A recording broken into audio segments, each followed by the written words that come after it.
We have got a banger today. We are very excited. Let's do this thing. This is kind of crazy.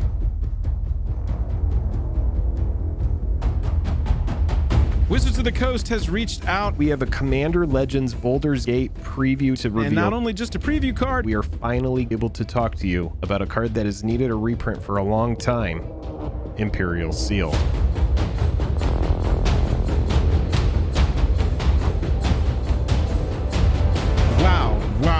Wow. Is this card incredible? And as soon as we have fully covered the preview card that Wizards of the Coast has given us, Hammers of Moradin.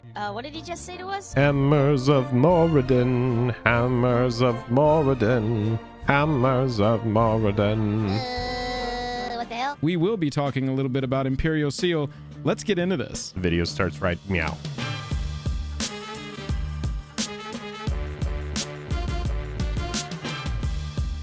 Highest level of gratitude to our patrons who power the channel through Patreon. Check out the Patreon link in the description to learn about monthly giveaways, VIP Discord access, and even our official playmat. The Hammers of Moradin were an order of dwarven warrior priests dedicated to Moradin, who served as the aggressive defenders of their base of operations, Citadel Adbar, their favorite weapon, Warhammer. Their enemies were the Drow, the Giants, and the Goblinoids. And now what you need to know about Moradin. Who is Moradin? Well, it's the lawful good god of the dwarves and the chief deity in their pantheon.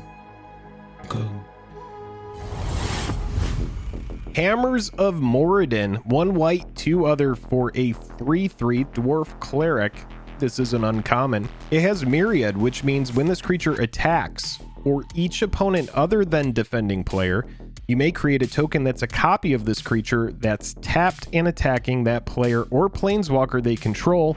Exile the tokens at the end of combat. And whenever Hammers of Moradin attacks, for each opponent, tap up to 1 target creature that player controls. So yeah, if you're playing with a pot of 4, you're going to be attacking 1 player with Hammers of Moradin, and you're going to get 2 token copies of Hammers of Moradin. Now, those creature tokens will be exiled at the end of combat. A lot of decks that want an effect like this kind of want those tokens to die for some other triggers to happen. So note that in limited or in constructed, like we're going to talk about, having ways to sacrifice those tokens at instant speed is going to be really relevant for this creature. When you attack with the main Hammers of Moradin, you do get to tap a creature for each opponent that you have. Each opponent gets 1 tapped creature because of Hammer's trigger. The creature tokens that you're creating, those are entering the battlefield tapped and attacking, meaning you are not getting the attack triggers on those. Think of it like a card like Kalia that can put an angel, demon, or dragon onto the battlefield tapped and attacking. You don't get any attack triggers, but you will get residual effects like double strike or trample if those creatures have that. Hammers of Moradin, those tokens do not have the ability to tap things down. However, it is just on an attack trigger, creating 2 3/3 dwarf clerics. That has got a lot of application. I think everybody's brain is gonna go, it's an uncommon. Oh, this is a limited card. And honestly, it's pretty bomb. In limited, it's going to speed up the game, which is going to be really attractive to players, especially players that were familiar with the first draft experience of Commander Legends. Every time you swing with it, on your turn, you're going to be tapping down, in theory, whatever the biggest, baddest threat is for each opponent. That means that when you pass turn, each opponent that goes through until they get to their untap step, their biggest thing is going to be tapped down because of Hammers of Moradin. So let's take it outside of limited.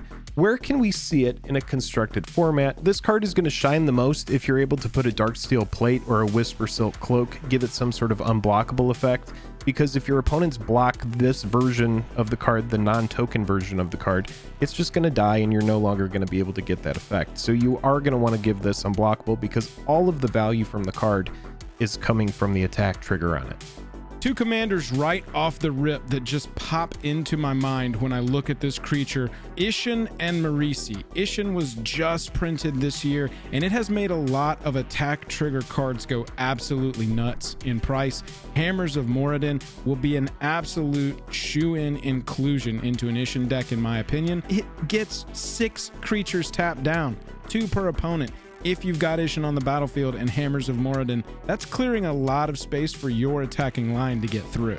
Marisi has Goad built into the commander. It runs cards like Ginger Brute just because 1 damage can get through unblockable and then in turn goad your entire opponent's attacking line. With a creature like this, creating multiple tokens to hit multiple opponents, potentially get through, hit everybody because they're also sort of clearing a lane for your other creatures. I really love this in my Marisi deck. Those two commanders aside though, Jake, I think the biggest thing that stood out to us when we really started to dig into where does this fall in a constructed commander format was that creature type Cleric. Yeah, Cleric, and then also if you're in black, white, and you're in Aristocrats, I think this is a card that can really shine, but having a sack outlet for this card is going to be really important. These tokens, they get exiled at the end of combat, okay? So you want to be able to sacrifice them, whether you're getting mana for them or not.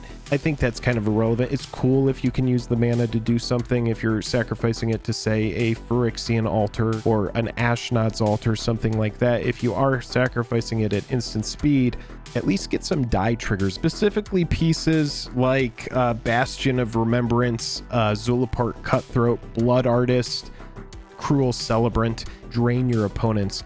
Use those tokens to your advantage, because if they are going away, at least sacrifice them to do something. Of all the altars, I think Altar of Dementia is probably my favorite one to run, specifically alongside this creature, just because you're going to be able to either mill yourself to resurrect some of those creatures out of the graveyard, which clerics do a lot of that. You can also mill your opponents if it's close to the end of the game and you just want another win con. Start targeting their library and get that library out of here.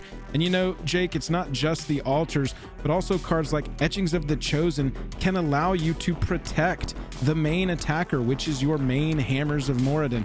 You want it to survive. Jake talked about protection with Darksteel Plate or Whisper Silk Cloak.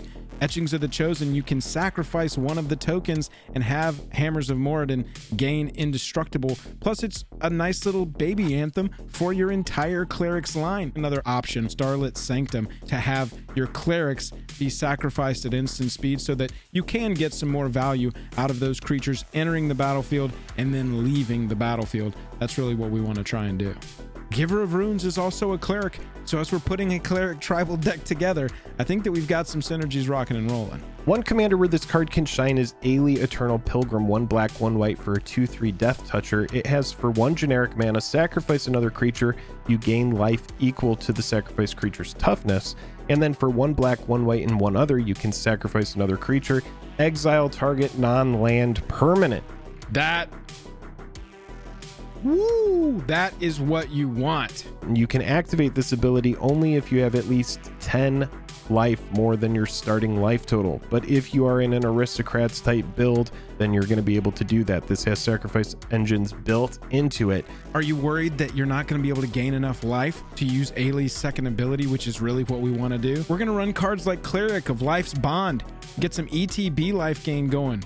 Did somebody mention ETB life gain? Soul Warden, any Soul Warden effect. Righteous Valkyrie being one. You're getting 3 life for each token that's entering the battlefield. Ridiculous. There are ways to make Ailey an absolute powerhouse of a commander, especially in these colors with these synergies. Run my pet card, Righteous Cause. Every time a creature attacks, you're going to be gaining 1 life passively on a 5 mana enchantment. I think that this card is fun, and it's fun because with an oppressive effect that starts tapping stuff down, that starts putting opponents in kind of precarious situation, especially if you're able to get multiple triggers, if you're able to clone this card in any kind of way like that. I think that this card has some legs. We talked about sacrificing them. We've also got some cleric specific pieces like Relic Vial that is going to synergize not only with your clerics, but give you another sacrifice outlet, turn those tokens into card draw.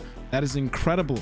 And I gotta say, this card is best friends with Priest of Forgotten Gods and Whisper Blood Liturgist. You are gonna have 2 creatures here that say tap and sacrifice 2 other creatures. So you've got Hammers of Moradin creating on an attack trigger the 2 creatures that you need to then have Priest of Forgotten Gods make everybody sacrifice a creature. Have Whisper bring one of your creatures back from the graveyard to the battlefield.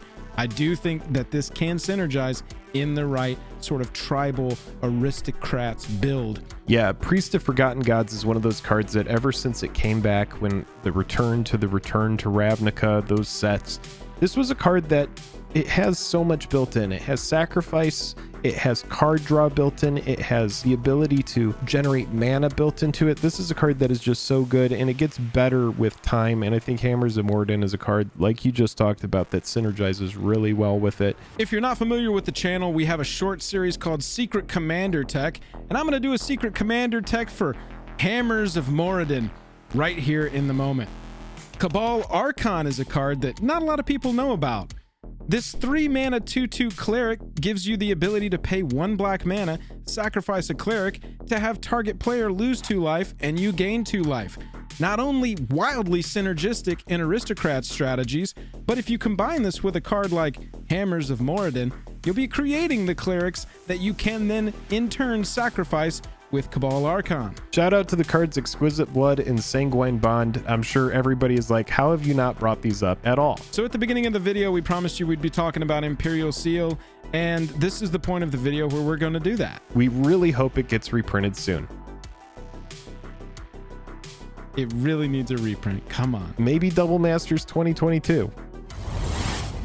If you've made it this far, thank you so much for watching. If this is your very first video with Jake and Joel or Magic, we cover a lot of MTG Finance related topics. We want to help people collect this game and play it for as cheap as humanly possible. We do most of that through the lens of Commander. We have live openings, we have live Commander play, we have a Commander League that we run through our Patreon where you can play for prizes from the comfort of your own home. So think about subscribing to the channel if we entertained you at all, and think about jumping into our Discord if you want to hang out with our community. That's a great way to support the channel. Big thank you one more time to Wizards of the Coast for entrusting us with their precious brand new card. This is pretty sweet. We got a preview one time back in Modern Horizons 2, so thank you for coming back to us again and giving it another whirl. We really do appreciate you, and we appreciate the community here. If you are new, thank you so much for spending your time with us. I'm Jake, and that guy over there is... I'm Joel. I'm Joel.